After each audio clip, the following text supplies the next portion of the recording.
එක් එක් දිනයන්හි වෙන වෙනම හරිම විනාඩියටම ගණනය කළ රාහු කාලය. ඒ වගේම ඒ දිනයන්හි සුබ දිශාවත් මෙහි සඳහන් වෙනවා.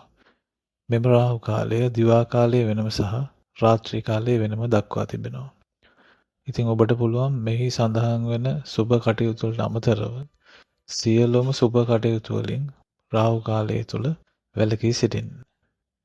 ඒ වගේම ඔබට වෙනම සුබ වේලාවක් සාදවා ගැනීමට අවශ්‍ය නම් ඒක නොමිලේම කරගන්න පුළුවන්. ඔබගේ උපන් දවස, උපන් වේලාව තිබේ නම් ලග්නය කමෙන්ට් තීරුවේ සඳහන් කර අවශ්‍යතාව සඳහන් කරන්න. ස්තුතියි.